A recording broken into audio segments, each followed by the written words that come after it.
Alright, welcome back, Gadgeteers. Once again, we're here for another Fast Gadgets video. Today's video, you already probably saw the title, 5 reasons why I don't think I'll ever be able to give up an iPhone. Scary, isn't it? I never really thought that I would be somebody who would end up stuck with iPhones. When I actually switched to the iPhone, which is the iPhone SE back here, I was switching from a very large Galaxy Note 4, which I loved, but was getting a little slow and a little bit old in the tooth, and I really didn't want to upgrade at that point to another premium phone. I was thinking more along the lines of something more budget because I really didn't have $1,000 to spend on a new phone.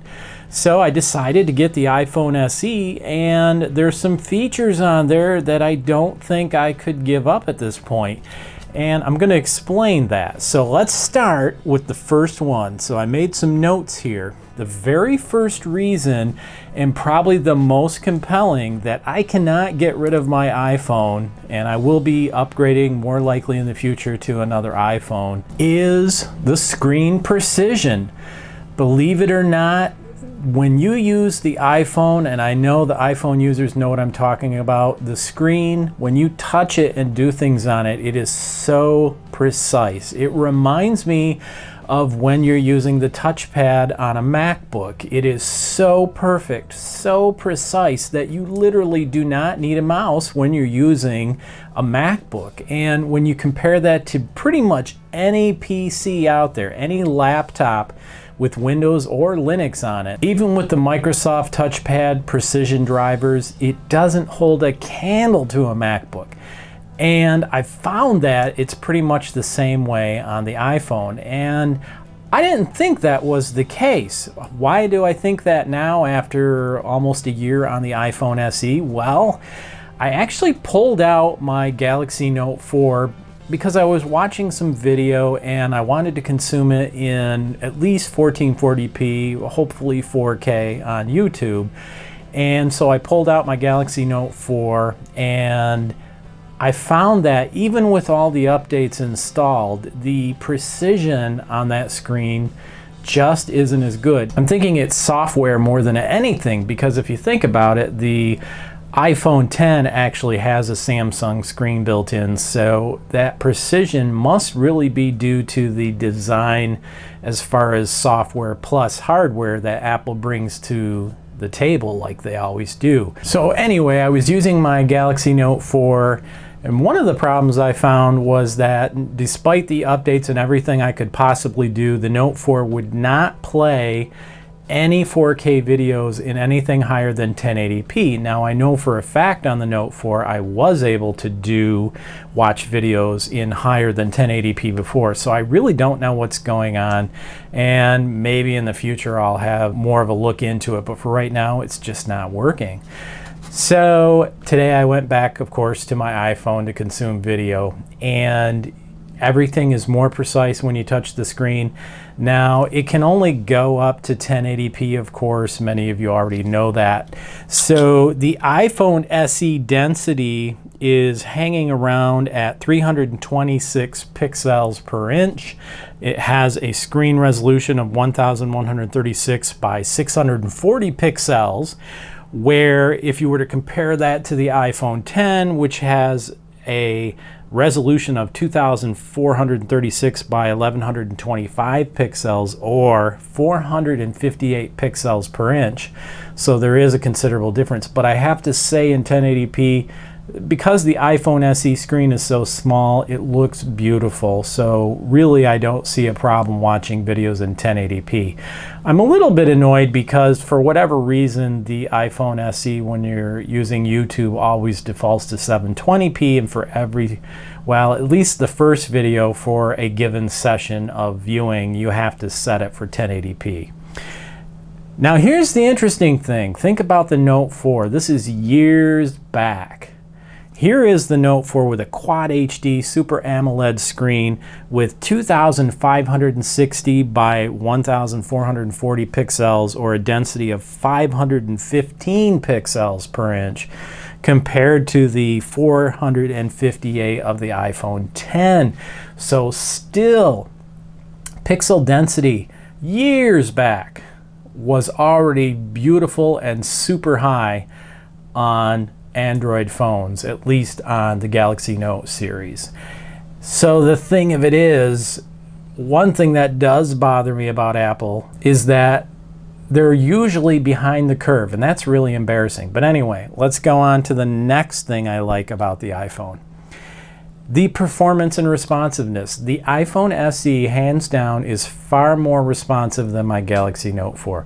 Now, before you get on your soapbox and you say, yeah, but if you had a Galaxy Note 9, the responsiveness would be excellent. That goes without saying, and I agree with you 100%.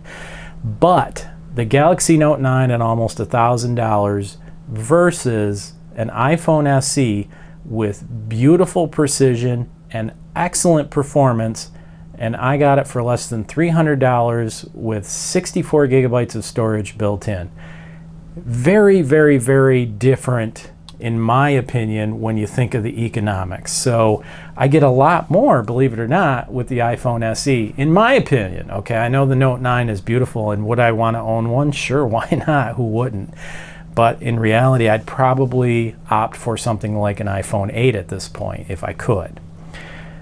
So anyway, performance is wonderful. Now, the third thing that I like, and I've really found that it's highly addicting, is Touch ID. And this is an example of one of the things that Apple does best, is combining functionality with design with software, so you have a device that has a function that's beautiful. And in this case, it's Touch ID.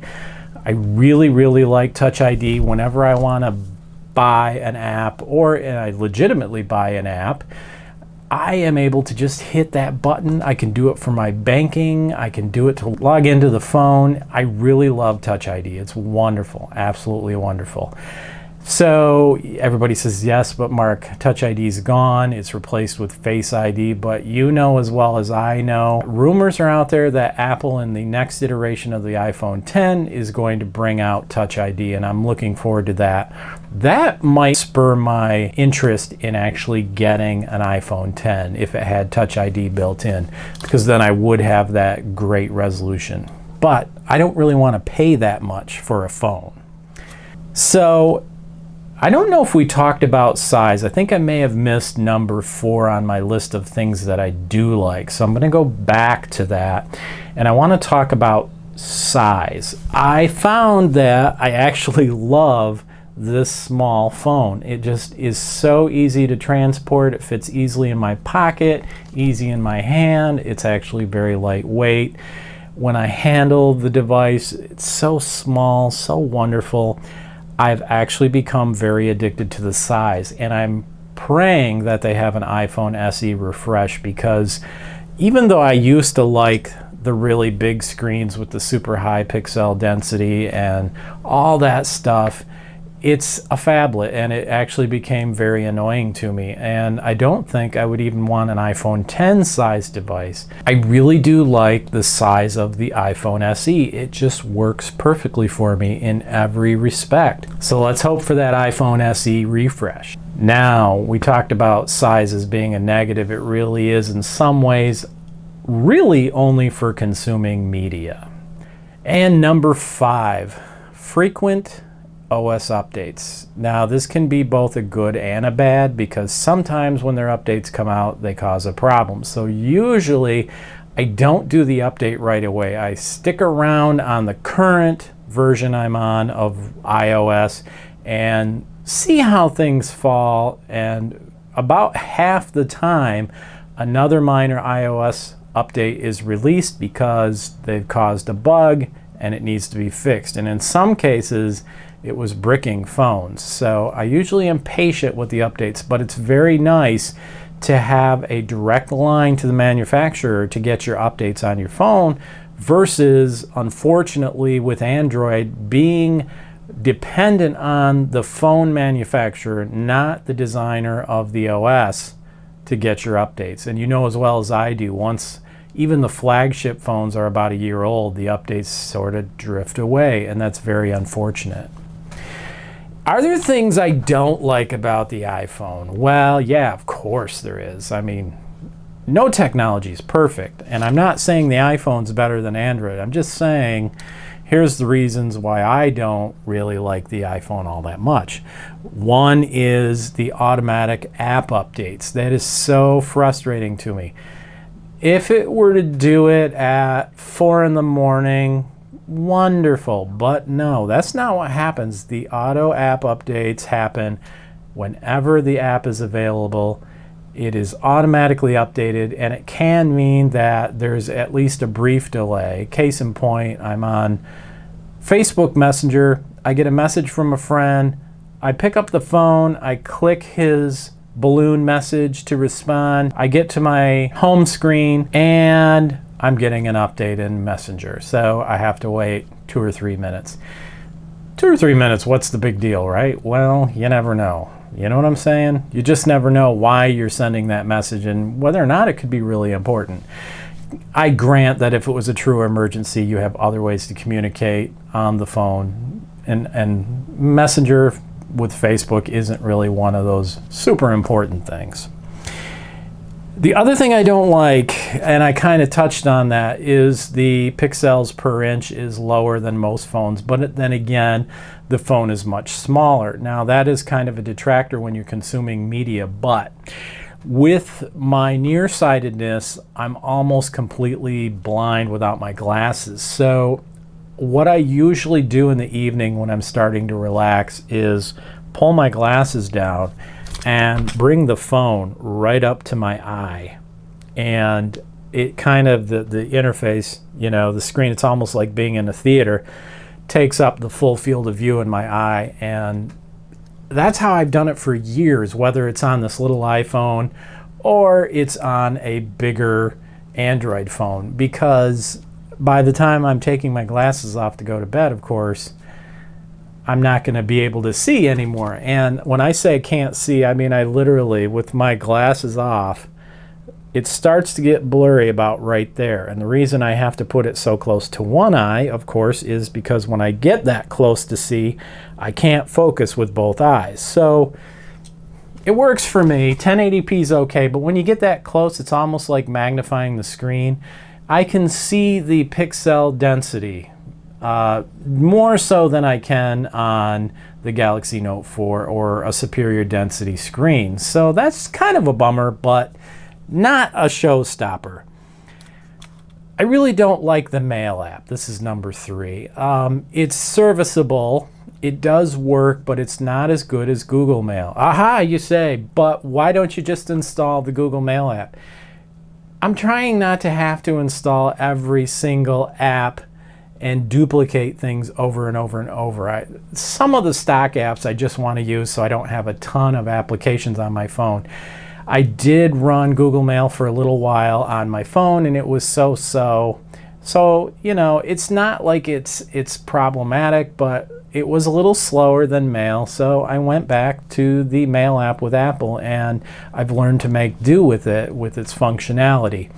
It doesn't do as good a job, of course, separating and categorizing all my mail. I'm sure I could make some changes, but from what I've seen, I can't do what I can do in Google Mail.